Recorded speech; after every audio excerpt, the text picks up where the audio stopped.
Estamos en la 8ª predicación de la serie sobre la libertad del cristiano.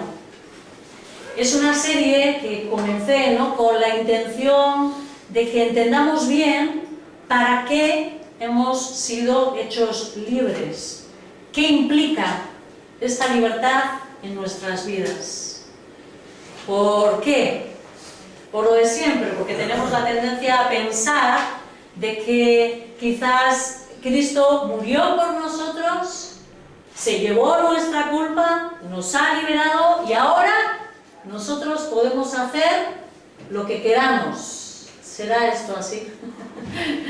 ¿No? Entonces, mi idea era que cada uno de nosotros, ¿no?, los que somos hijos de Dios, entendiésemos la responsabilidad que tenemos delante de Dios por la libertad que Él ha entregado a nuestras almas.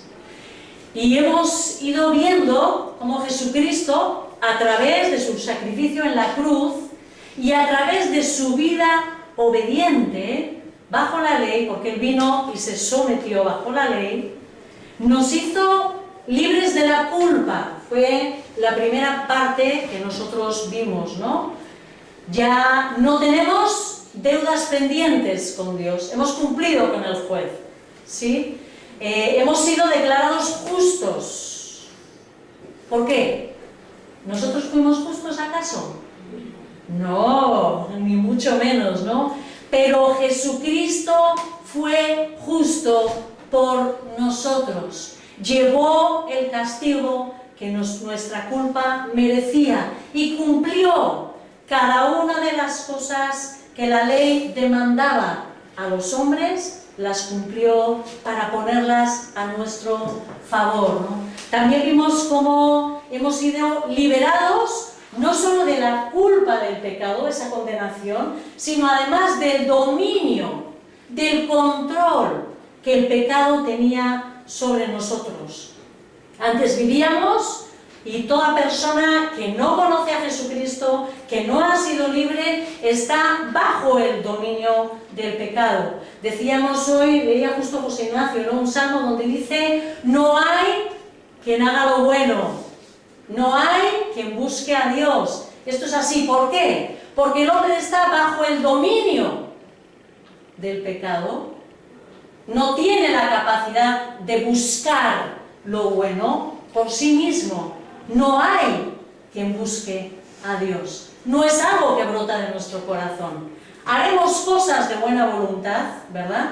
Y si nos han enseñado bien nuestros padres, mejor todavía. Quizás tenemos unos principios que nos ayudan a buscar cosas buenas, pero no buscamos lo verdadero bueno.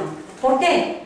Porque hacer el bien es dar la gloria a Dios, aquel que nos ha creado. Y ninguno de nosotros hemos tenido jamás esa intención. Cada vez que hacíamos el bien, muchas veces hacíamos bien o cosas buenas, vamos a decir, para sentirnos bien, para caer bien, para ganarnos el favor, tantas cosas, ¿no?, que nos han llevado a hacer cosas en principio aparentemente buenas. Menos mal que no se veía claramente ante los ojos la intención, ¿no? Ahora podemos decir no al pecado. Antes no teníamos ese poder.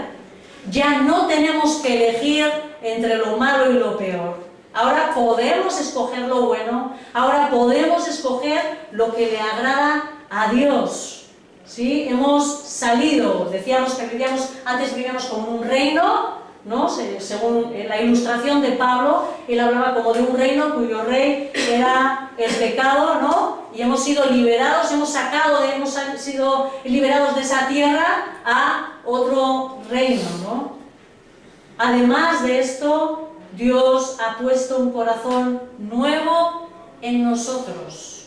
Esa es parte de su pacto, ¿sí? Arrancaré vuestros corazones de piedra, dice la palabra, insensibles, y os pondré un corazón de carne. ¿De qué está hablando? De un corazón sensible hacia las cosas espirituales, sensible hacia las cosas que a Dios le agradan, ¿no? Dios, a través de ese nuevo corazón que Él Él ha puesto en nosotros, ahora nos hace anhelar sus cosas, ahora queremos la justicia, ahora hacemos el bien, ahora queremos agradar a Dios, ¿no? También en las predicaciones meditamos sobre el hecho de que esta obra de Dios nos ha transformado de ser, que éramos antes esclavos, ¿de qué? Del pecado, y ahora pasamos a ser esclavos de justicia. ¿Sí? Él no nos ha liberado para decir viva la Pepa, haz lo que quieras, ¿sí? Ni muchísimo menos. Nos ha liberado y ha pagado un precio muy alto, dijimos, por nuestras almas, para ahora pasar a su reino, y es un reino de justicia. Nos hemos convertido en siervos, y dijimos que la palabra es doulos, que significa esclavos de justicia. Somos suyos. ¿Y qué espera de nosotros?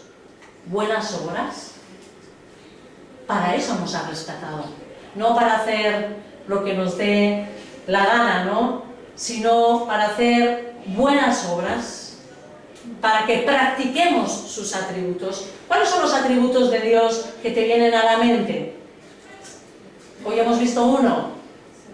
Dios es fiel. ¿Qué más? Bondad. Misericordia. Debemos de ser misericordiosos. Justos. Y tantas cosas, ¿verdad? Qué cosas tan difíciles, ¿no? Pero hemos sido rescatados para eso, hermanos, para eso. Para ahora reflejar Dios en nuestras vidas. ¿Quién es Dios? Ese ser todopoderoso, santo, bueno, justo, bondadoso, misericordioso, fiel. Eso en nuestras vidas. Pero este proceso, dijimos también, de transformación, implica un esfuerzo nuestro. ¿Sí? Dijimos que la salvación es algo que nos es dado. Nosotros, menos mal que no metemos la mano en eso, ¿sí? Porque normalmente lo estropeamos. Nos es dado, Dios nos busca, Dios extiende su misericordia, Dios arranca ese corazón, es la obra de Dios. Sin embargo, para esa transformación, ese cambio de día a día, es el poder de Dios obrando en nosotros, pero tú y yo trabajando. Eso es lo que nos cuesta, ¿sí? Él nos da las fuerzas, nosotros somos colaboradores de Dios en el proceso que se llama de santificación.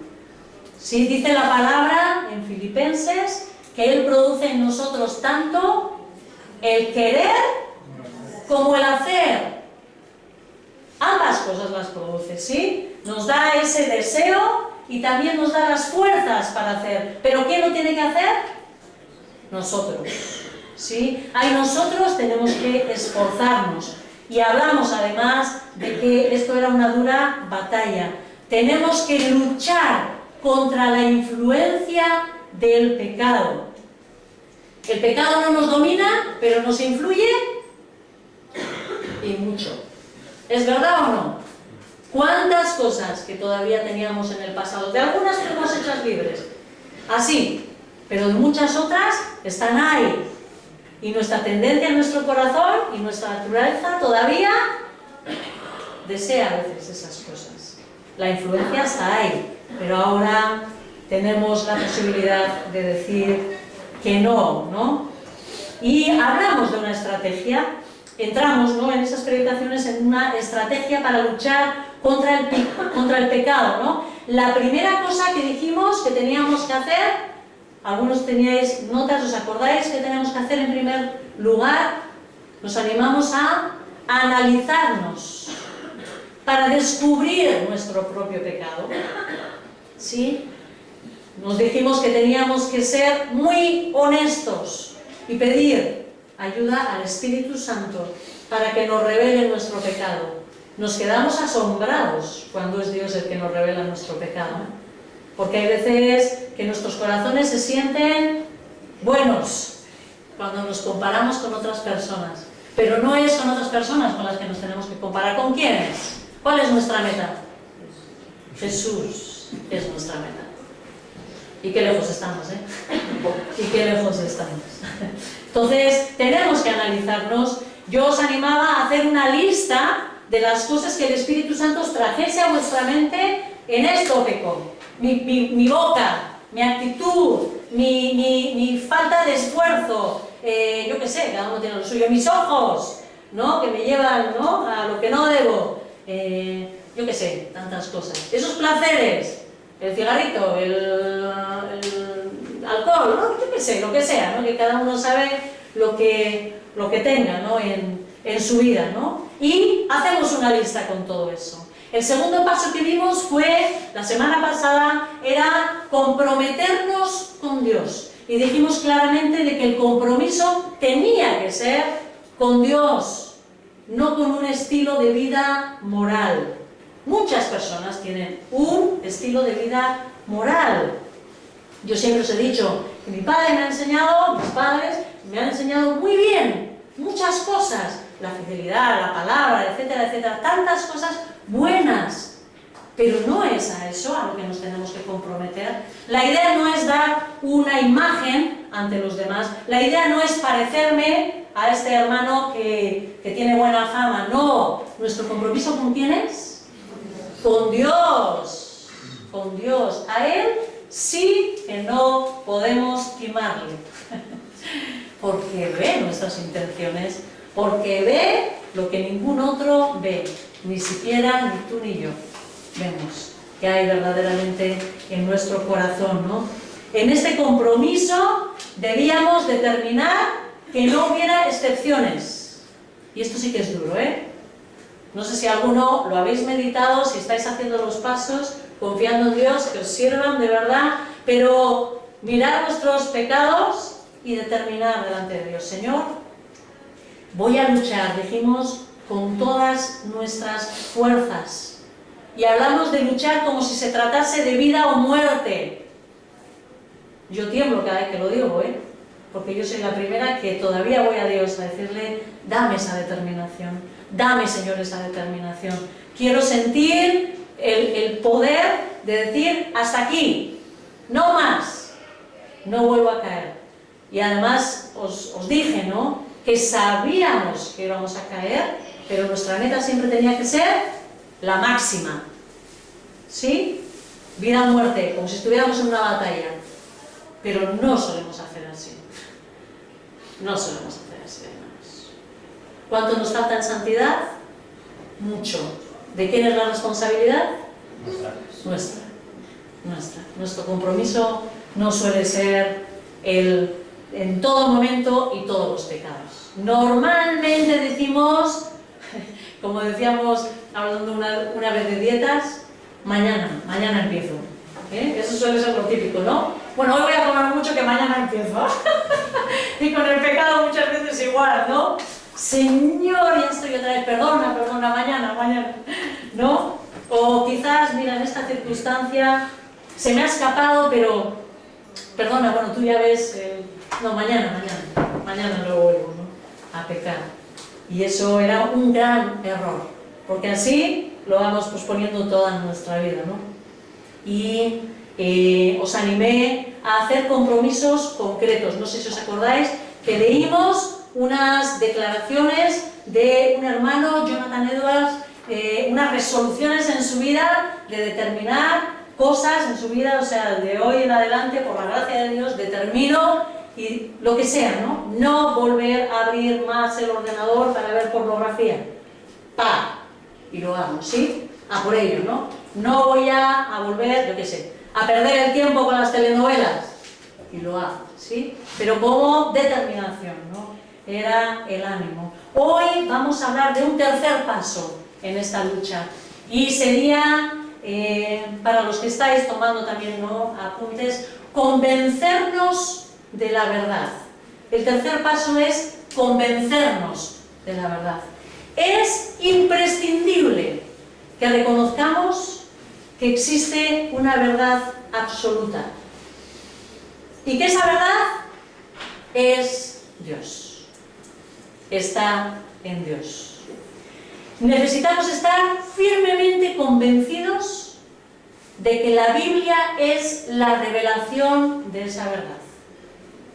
Necesitamos que nuestras almas, o sea, luchen por ello, ¿sí? Que estemos, vamos, ante cualquiera que nos diga otra cosa, claramente convencidos de que la Biblia es la única verdad de Dios.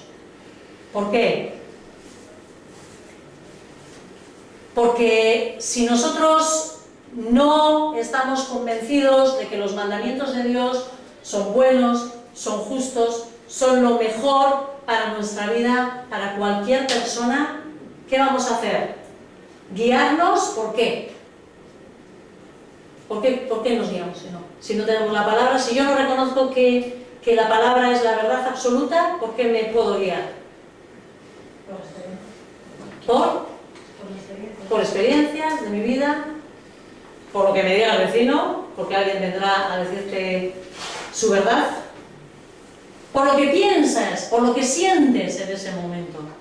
Y qué distinto pensamos y sentimos en cada momento de nuestra vida, ¿no? ¿O no? ¿O solo soy yo la que cambio? La realidad es que cada vez más cristianos dudan de esto, y esto sí que es triste, triste, triste, porque no estoy diciendo a la gente de la calle lógicamente no creen, y la primera dificultad es estar convencidos de que la palabra es, o sea, de que la Biblia que nosotros tenemos es la palabra de Dios. Pero ¿qué pasa con los cristianos? Cada vez más supuestos cristianos dudan de esto. Y por tanto, sus comportamientos no tienen nada que ver con el cristianismo. Un supuesto cristiano que te diga, bueno, pero la palabra, pero eso es algo que se escribe hace mucho tiempo. Venga, hombre, va y te ponte al día, ¿no? Que eso son muchos años que ha pasado. Pero tú has leído, sí, pero esas cosas que dice la Biblia, ¿cómo las vas a poner en práctica ahora? ¿Cómo le voy a decir a mi amiga que no se acueste con el novio? Si eso no se lleva, ¿qué me va a llamar? Es que hay que adaptarse, ¿no? ¿No suele decir a veces así la gente, tristemente a veces la iglesia? Para alcanzar la santidad necesitamos desarrollar convicciones basadas en la Biblia. Una convicción es una creencia determinante. Es algo que crees tan firmemente que afectará la forma en la que vivas. Vuelvo a decirlo, una convicción es una creencia determinante, algo que cuando lo crees va a ser tan firme en tu corazón que va a afectar la forma en la que vives. Podemos vivir en forma contraria muchas veces a lo que queremos. Muchas veces. A veces decimos, todos tenemos que ser iguales. Por ejemplo, puede ser algo que tú y yo creamos, todos tenemos que ser iguales. Pero ¿es verdad que luego tú le das al otro para que tenga tanto como tú? No. ¿Sí o no? ¿Le doy lo que es mío para que decir, venga, Rafa, que yo tengo una casa, venga, tú la mitad. Venga, 2 habitaciones para ti, otras para mí. ¿Sí? No. Muchas veces vivimos en forma contraria a las convicciones que tenemos. ¿Sí? A las creencias, perdón, que tenemos. Pero otra cosa es cuando nuestras convicciones, una persona convencida, ¿qué hará seguramente? ¿Dejará lo que tiene? ¿Incluso lo venderá? ¿O lo compartirá? ¿O estará siempre su puerta abierta a aquel que lo necesite? ¿Me explico? ¿Sí? Hay cosas que podemos creer y podemos vivir de forma contraria. Pero las convicciones, esas van a determinar tu forma de vida, ¿no? Y eso es lo que necesitamos. Convicciones firmes, que Dios trascienda nuestra alma, ¿sí? Nos penetre con su palabra, ¿no? Como las convicciones pueden ser buenas o malas, porque eso también es así, lo que necesitamos es tener como referencia la Biblia. ¿Para qué? Para que sepamos que esas convicciones nos van a llevar a desarrollar la santidad. Convicciones tienen los del Islam. Y tanto, ¿no? Que se ponen una bomba encima. Fijaros si es trascendente y es una convicción firme, pero puede ser una convicción bien mala, ¿eh? Necesitamos algo fuera de nosotros, que sea una referencia y que esté ahí como referencia a la que nosotros acudamos sin que nadie la manipule. Hay muchos versículos dentro de la Biblia que nos explican cómo esta palabra es inspirada por Dios, ¿no? Tengo muchos, no me voy a meter en ellos. Si alguien queréis, ¿no?, conocer, hace poco hicimos un curso sobre la Biblia y vimos, ¿no?, por qué podemos estar convencidos de que la Biblia es la palabra de Dios, ¿no? Es imprescindible que lo creamos si estás luchando para lograr la santidad. Si estás dudando, ¿qué puede ser? Que lo estés dudando todavía, pídele a Dios que te dé esta convicción. Ponte a estudiar la palabra y pídele a Dios que te dé la convicción que necesitas. Yo os ofrezco ese material, ¿sí?, para que podáis ver, ¿no?, cuántas veces la palabra habla de sí como inspiración y que aquellos que hemos sido conquistados por ella, no solo nosotros, millones de personas, vidas transformadas por esta palabra, ¿no? Es otro de los testimonios. Vámonos a Romanos, al capítulo 12. La última vez vinimos aquí, leímos el versículo 1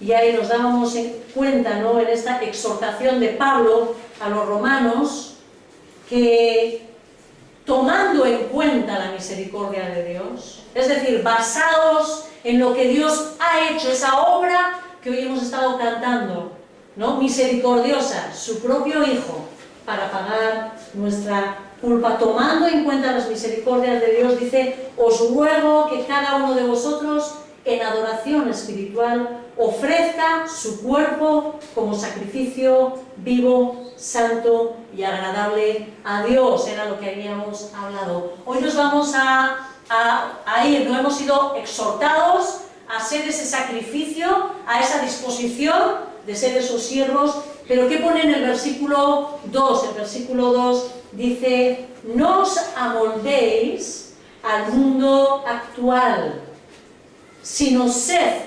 transformados mediante la renovación de vuestra mente, de vuestro entendimiento, dice, ¿no? Así podréis comprobar cuál es la buena voluntad de Dios, buena, agradable y perfecta, ¿no? Aquí vemos que nuestras convicciones y valores vendrán de dos sitios posibles. ¿De qué sitios nos dice el versículo 2 que puede venir la influencia?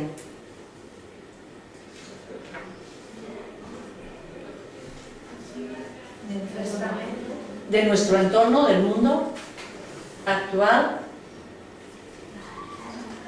y si no, de Dios, ¿no?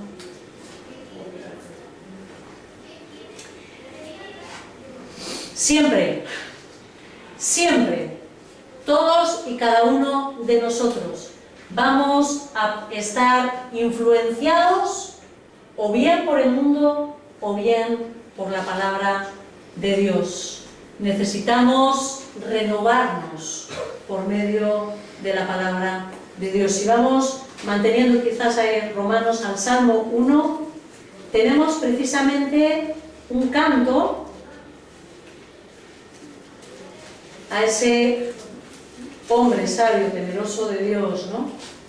Y dice en los 3 primeros versículos, dice así, el Salmo 1: dichoso el hombre que no sigue el consejo de los malvados, ni se detiene en las sendas de los pecadores, En esta versión dice, ni cultiva la amistad de los blasfemos, pero la Reina Valera dice, ni en silla de escarnecedores se ha sentado, lo cual tiene también un significado, ¿no? El sentarse en silla de escarnecedores, ¿no? Sino que en la ley del Señor se deleita, y de día y de noche medita en ella. Es como el árbol plantado a la orilla de un río, que cuando llega su tiempo da fruto, y sus hojas jamás se marchitan. Todo cuanto hace prosperará.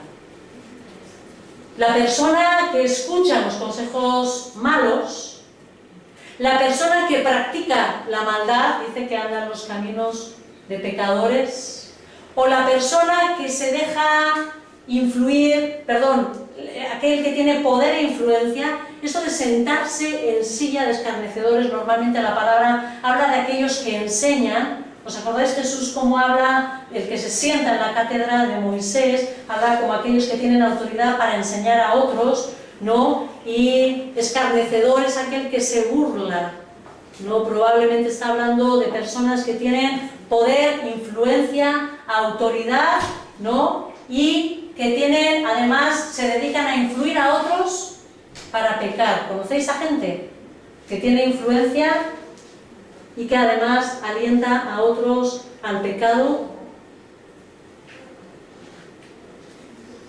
El contraste es la persona que se deja influir y moldear por la palabra de Dios.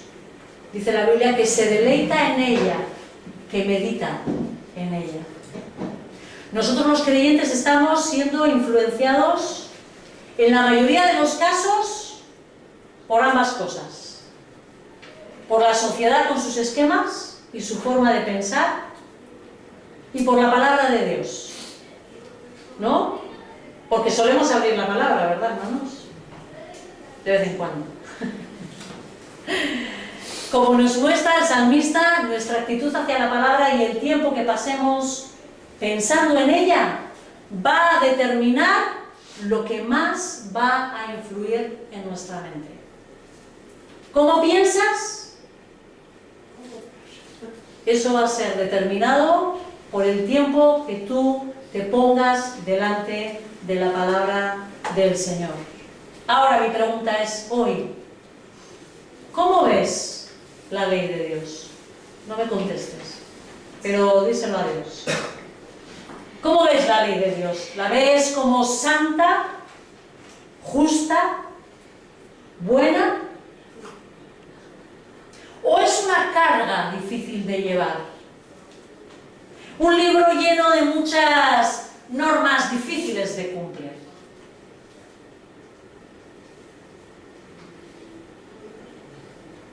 ¿Ves la palabra como algo que no es gravoso, que no es agobiante? ¿La ves como una ayuda para saber qué es lo que agrada a Dios? ¿Cómo hacer que tu vida sea productiva? Que tu vida sea satisfactoria. ¿Cuántas veces no estamos satisfechos de nuestra vida? Pero es la consecuencia de cómo la vivimos. La consecuencia de en qué estamos invirtiendo. Nuestro tiempo, nuestra mente, nuestras capacidades. ¿Ves la palabra como la propia voz de Dios del cielo que quiere guiarte, ayudarte? Dependiendo de tu respuesta, así será la influencia que pueda ejercer en ti. ¿Me explico? ¿Sí? Depende de tu visión sobre la ley de Dios, así le vas a dejar a ella influir en ti, en tu vida, en tu forma de actuar. ¿Sí? Si volvemos a Romanos, en el versículo 2, que dice: no os amoldéis al mundo actual, sino sed transformados mediante la renovación de vuestro entendimiento. Vemos eso, ¿no? Sed transformados por medio de la renovación de vuestra mente. Jesús nos advirtió que el cambio es de dentro hacia afuera. Él nos dijo que es de dentro, del corazón humano, de donde salen los malos pensamientos y las acciones. ¿Os acordáis en aquella ilustración que dice cuando los fariseos hablaban de comer con las manos sucias? Y él dice, no, si no es lo que contamina lo que entra por aquí. Lo que contamina es lo que sale de aquí, porque de dentro sale, ¿verdad? Necesitamos ser transformados de dentro hacia afuera. Ahora bien, el verbo ser transformados en el griego se encuentra en voz pasiva. Y además es un imperativo, es una orden, es una exhortación. ¿Qué quiere decir esto? Varias veces lo hemos comentado. Cuando el verbo es un verbo pasivo, en griego, lo que está queriendo decir es que nosotros somos el objeto de esa acción. Ser transformados. Lo que está queriendo decir es que nosotros no somos los que hacemos el cambio. A nosotros se nos cambia. ¿Sí? ¿Me explico en esto? Nosotros somos el objeto del cambio. No los que lo hacemos, sino el objeto del cambio. El que hace el cambio en realidad es el Espíritu Santo. Por tanto, cuando Pablo nos dice que seamos transformados mediante la renovación de nuestra mente, lo que nos está diciendo, hermanos, es que nos sometamos nosotros a la influencia transformadora del Espíritu Santo, ¿sí? El cual usa la palabra de Dios para ese cambio, para esa transformación.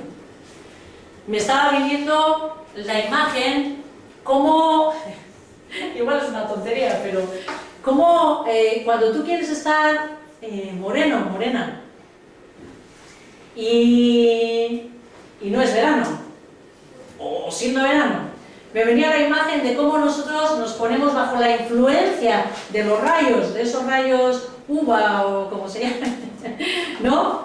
En el que tú estás como dejándote influir, ¿sí? Quiero estar morena, pero tú no puedes hacerlo. ¿Me explico?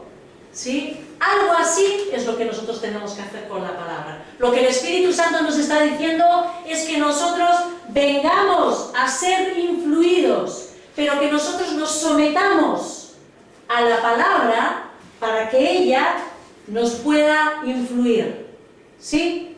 Como cuando tú quieres estar morena, te dejas influir, pues con esa idea, vengamos nosotros a la palabra para ser transformados, para que Él pueda hacer algo en nosotros, ¿no? Y Él usa la palabra de Dios, el Espíritu Santo usa la palabra de Dios. La exhortación de Pablo, además, cuando dice ser transformados, está en tiempo presente.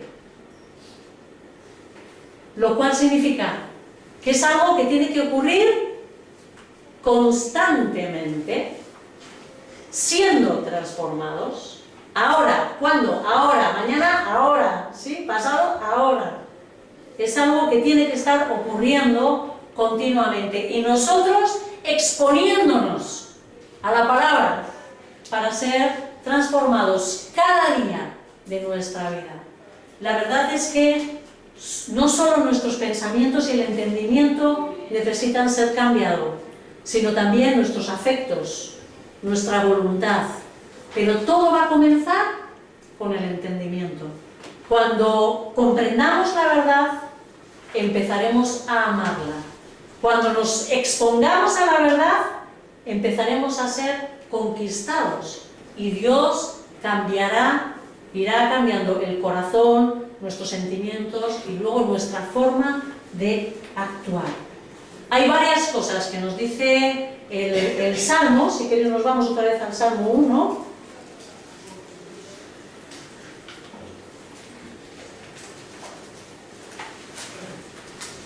Y yo sé que esto es algo que muchas veces enseñamos cuando estamos hablando de la palabra, pero pocas veces hacemos. La primera cosa, tenemos que meditar en la palabra. La persona que quiere ser influida por la palabra de Dios necesita meditar en ella. Dice el versículo 2, la ley del Señor, en la ley del Señor se deleita y de día y de noche medita en ella. ¿Qué es la meditación? Porque no voy a hablaros de la meditación trascendental, aunque esta meditación es muy trascendental para nuestras vidas. Implica pensar en una verdad que hemos encontrado en la Biblia y buscar su significado y aplicación en la vida personal. ¿En qué consiste la meditación?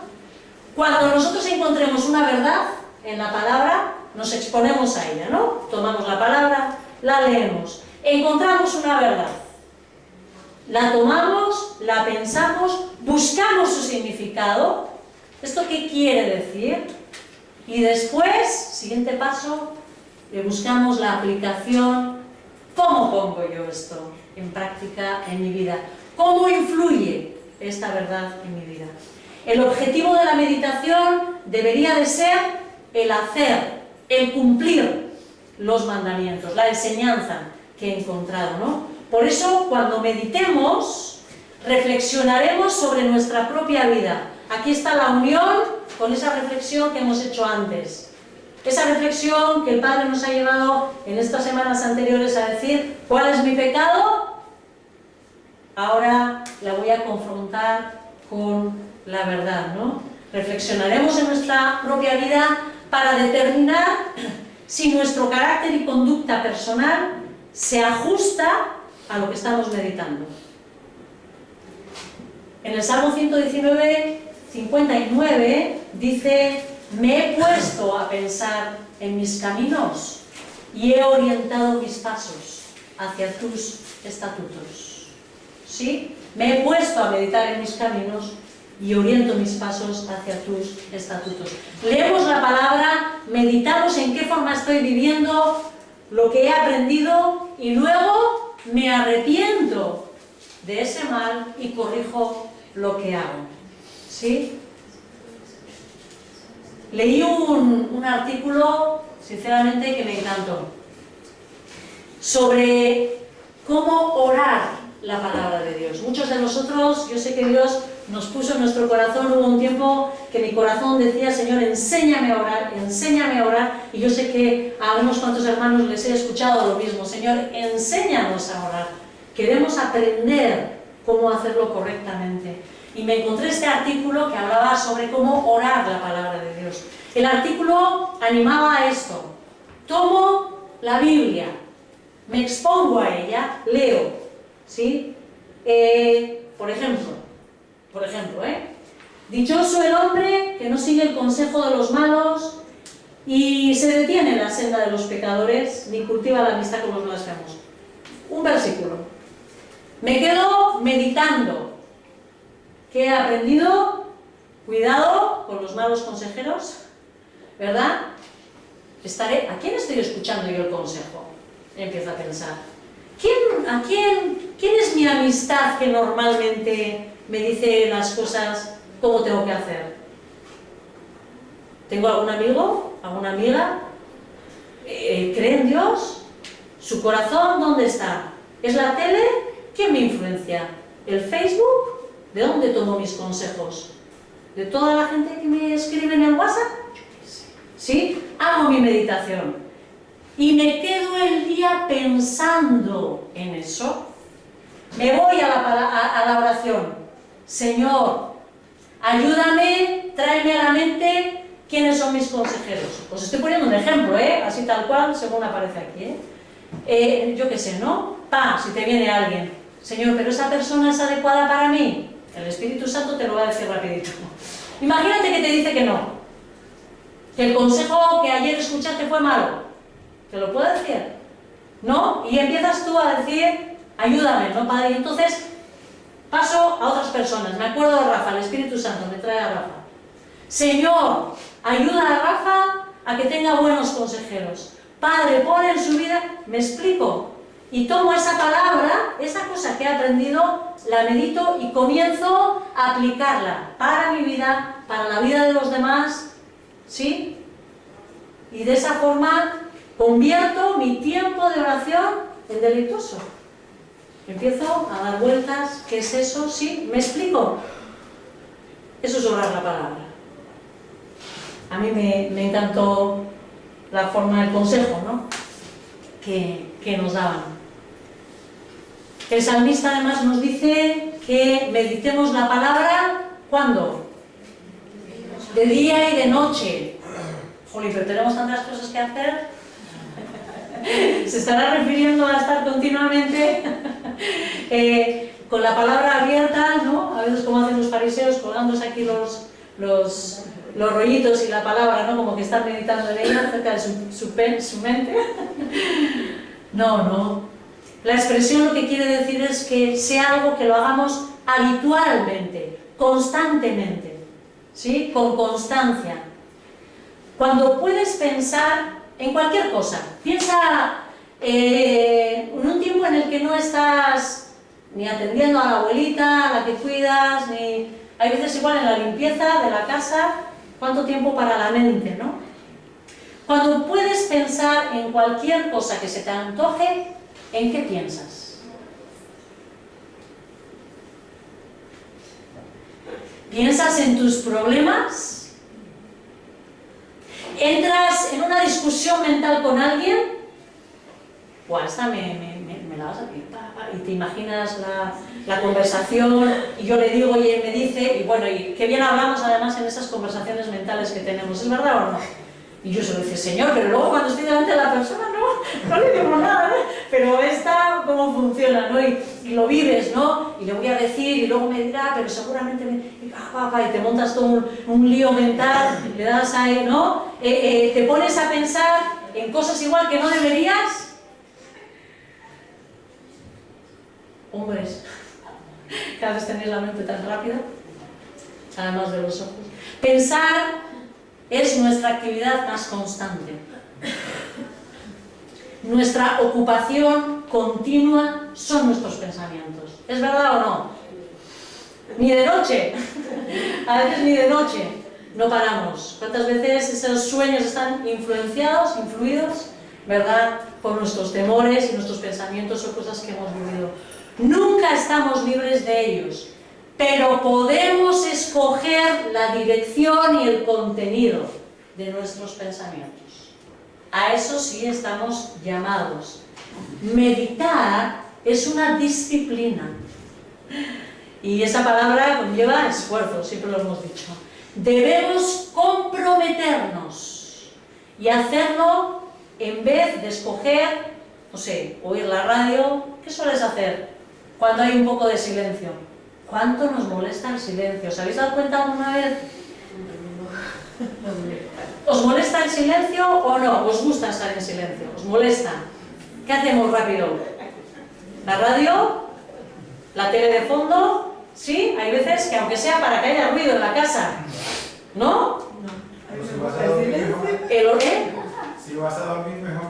Ya, sí, no, pero hablo cuando estamos durante el día. ¿No soléis prender la radio o la tele, los cascos? Los chavales ya ni caminar no sabemos hacer en silencio. Así con unos cascos grandes, ¿no? ¿Es verdad o no? Nos vamos en la parada de autobús y normalmente nos sentamos y esperamos. No. Estamos, tú sacas una foto y todos están. Las fotos, no sé. Pero siempre tiene que estar lleno el pensamiento con algo.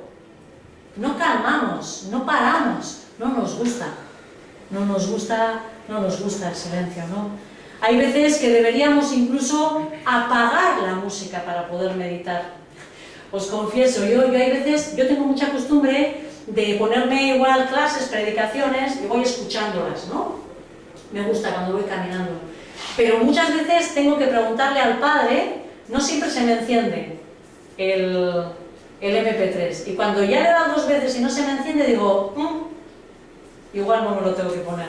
Entonces lo quito, lo guardo y digo, no, Señor, quieres que te escuche, quieres que esté atenta, quieres que esté mirando las cosas, la gente que pasa, orando por ellos, pidiéndote con quién me tengo que encontrar. No sé si me explico, o sea, mi actividad mental tiene que ser otra. ¿Sería malo el que yo estuviese escuchando una prédica? No, me estoy exponiendo a algo bueno, pero igual no es eso lo que tengo que hacer. Hay veces que tengo que dejar mi mente para que Dios me pueda hablar, ¿verdad? Necesitamos tener en nuestra mente calma, digamos, para meditar en las cosas. Tenemos que vivir alerta. El impacto en nuestra cultura, con ese énfasis que tiene en el materialismo, en vivir para uno mismo, te lo mereces, ¿no? En esa gratificación instantánea, todo rápido, la Thermomix también, ¿verdad? Se vende porque dicen que hace muchas cosas en una hora. Todo rápido, ¿no? Esa influencia de fuera es demasiado fuerte y penetrante como para que no nos influya en nosotros. Mires donde mires, hagas lo que hagas, vayas a donde vayas, algo te está influyendo. Con la cultura del mundo, incluso en los colegios ya a nuestros niños. Ni siquiera hay veces que hay cosas sanas, continuamente una influencia del mundo. No tenemos que hacer nada para estar bajo la influencia de ese mundo. Nada.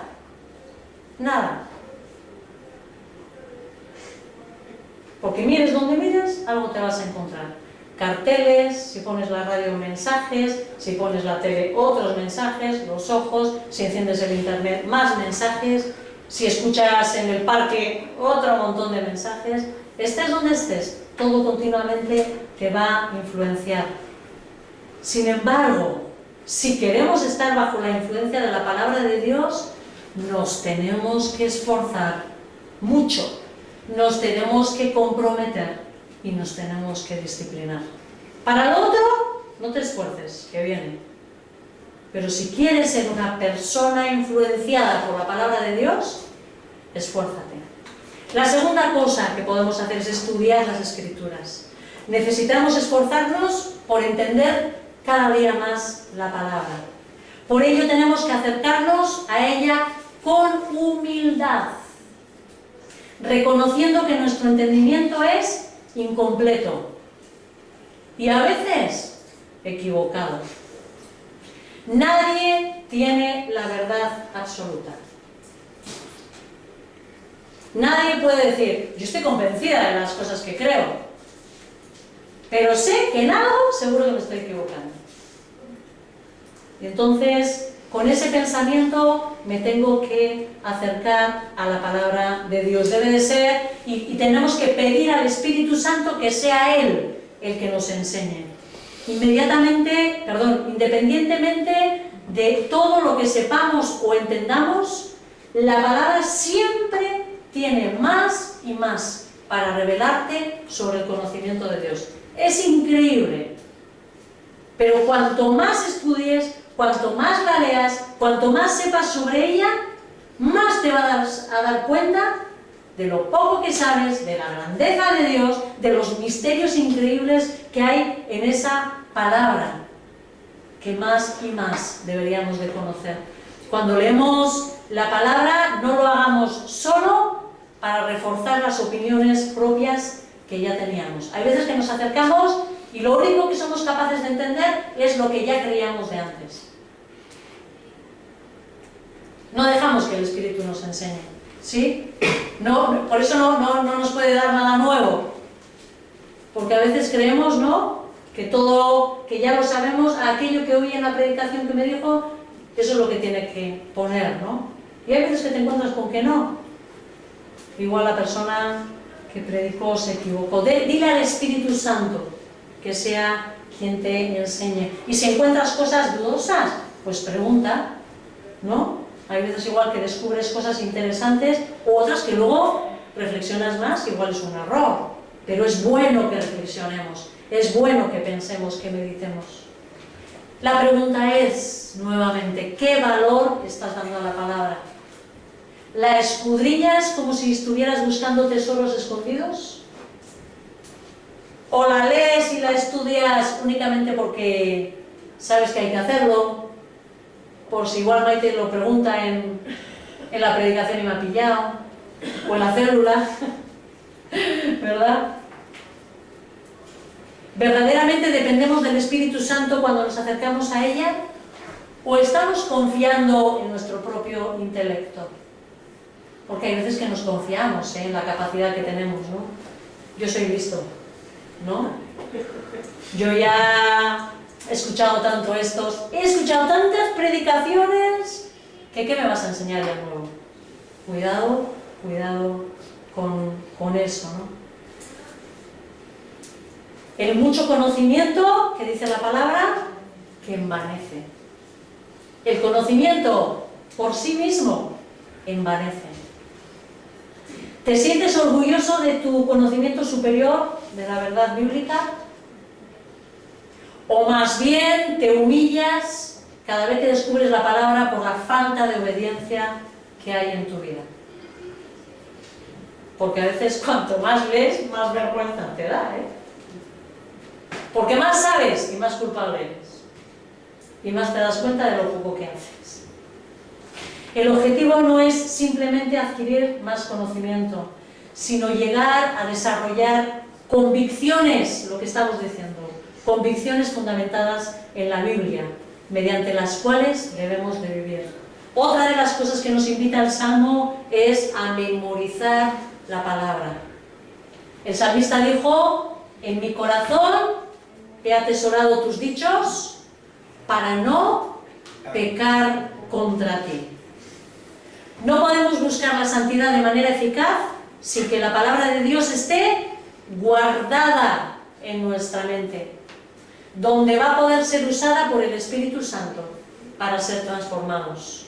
¿Alguna vez te ha pasado que has estado meditando, has guardado la palabra y de repente el Espíritu Santo en una situación concreta te trae la palabra, te viene el versículo, plas, plas, plas, el versículo adecuado?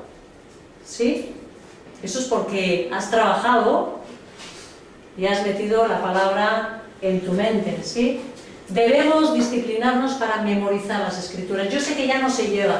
En vuestros países a veces se hacen concursos y cosas de esas, ¿verdad? Para estimular a la memorización. Eso es algo genial. No por el concurso, sino por la memorización. Eso es un tesoro. Te invitamos a hacer viajes con nosotros, porque solemos jugar a memorizar las Escrituras. Si hemos ubicado cuáles son nuestros pecados o las tentaciones que tenemos, si ya las tienes ahí, ahora lo que tienes que hacer es aprenderte versículos que te sirvan para enfrentar la tentación. ¿Cómo lo hizo Jesús? Con su palabra. Escrito está, ¿verdad? Y así tenemos que hacerlo igual nosotros, ¿sí? ¿Que tengo problemas con mi boca? Voy a buscar un versículo relacionado con la palabra, ¿no? No, igual no es este, me venía aún el necio cuando calla es tomado por saco. No, pero hay palabra, ¿no? Para poder decir, voy a cuidar mi boca. ¿Tengo que cuidar mis ojos? Otro versículo. Me afano, tengo problemas con angustiarme por las cosas del día a día. Tengo palabra, tengo promesas, ¿sí? Y entonces las memorizo, escribiroslas, por ejemplo, en una tarjetita, eso es algo muy práctico, escribirlo en una tarjetita, porque luego la sacas o en el trabajo, o la pones, ¿no? Quizás, ¿dónde pasa más tiempo? ¿Delante del espejo, mujeres? Pues entonces ponla ahí. ¿Delante del frigorífico? Ponla ahí. ¿No? En la mampara, en el extractor, pues venga, si cocinas mucho, ponla ahí. En un sitio donde la veas, expon la palabra, ponte a la palabra y memorízala.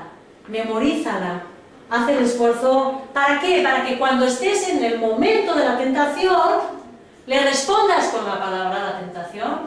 ¿Sí? Entonces luchamos con ella, con esa tentación, usando la palabra. Pero yo, como ya me conozco, que tengo X pecados, ¿no? Que lo hemos meditado, supuestamente lo hemos meditado, pues en cuanto aparece la tentación, respondo. Y así estoy preparado para recibirla. Debemos de pedirle al Espíritu Santo que nos recuerde en el momento de la tentación esa palabra, Señor, esa palabra, ¿no? que esté en mi boca. Y por último, aplicar la palabra a nuestra vida. Como ya hemos dicho, el objetivo de acercarnos a la influencia de la palabra es la renovación de nuestra mente. ¿Para qué? Para que cambie nuestro comportamiento. Queremos ser sal, queremos ser luz, ¿no? Hablamos de ser esclavos de justicia. ¿Cómo lo vamos a hacer? Cambiando nuestra forma de pensar. La palabra sin obediencia, como hemos dicho antes, envanece. Uno de los flagelos del cristiano evangélico de hoy es la forma en que cada semana nos ponemos bajo la enseñanza de la palabra de Dios. O algunos incluso en su disciplina ponen sus devocionales, ¿no? Y se dejan exponer a la palabra en sus devocionales. Incluso igual participamos, incluso en las células de estudio. Pero lo hacemos sin tener la intención seria de obedecer la palabra que aprendemos. Eso es terrible. Eso es terrible. La denuncia que Dios le hace a Ezequiel sobre el pueblo judío bien se podría hacerla para nosotros. Ezequiel 33 dice, versículos 31, Ezequiel 33, versículos 31 y 32, dice así: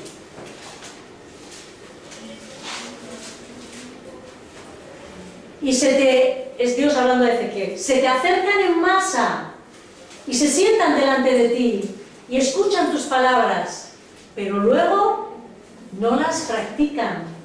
Me halagan de labios para afuera, pero después solo buscan las ganancias injustas. En realidad tú eres para ellos tan solo alguien que entona canciones de amor con una voz hermosa y que toca bien un instrumento. Oyen tus palabras, pero no las ponen en práctica.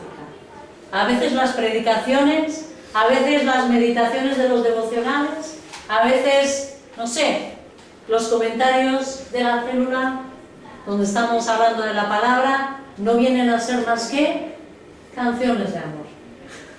Que las oímos y qué bien suena, pero no tienen nada que ver conmigo. Y salimos de aquí exactamente igual que hemos entrado. ¿Creéis que sirve para algo? Para condenación. Porque encima sabemos más.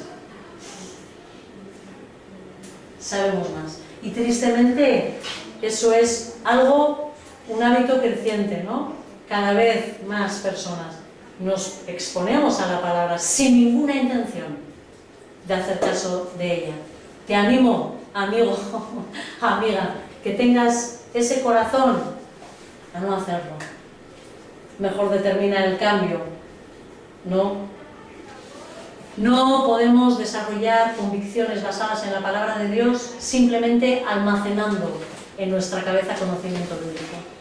Ni siquiera las adquirimos mediante el estudio personal de la Biblia o la meditación. Todo lo que hemos dicho es bueno, pero ¿es así como vamos a tener las convicciones? Cuando empecemos a meditar constantemente en la Escritura, nos va a ayudar a acercarnos a esas convicciones.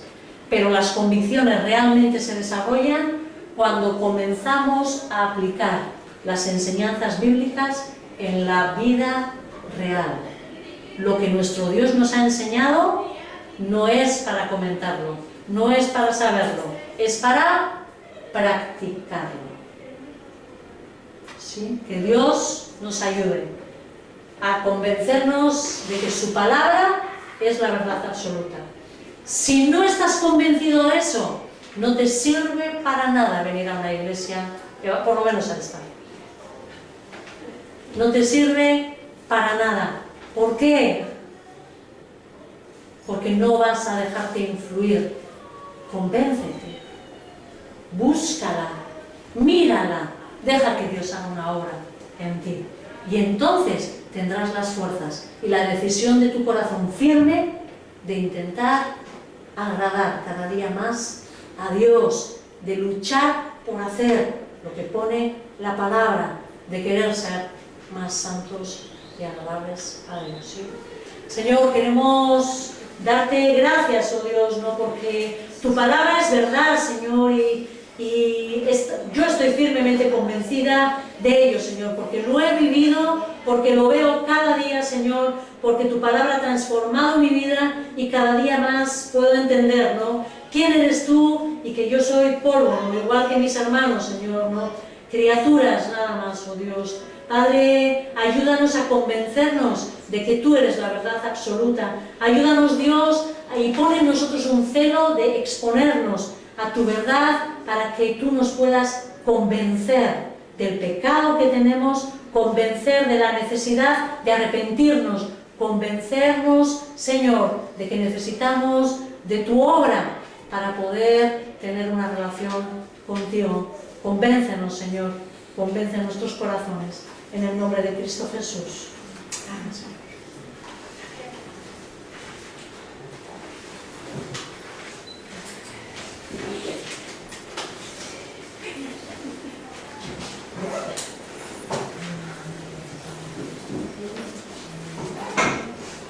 Luego tenemos un ratito de la cafetería y luego, o sea, los que estáis con lo de la diversidad.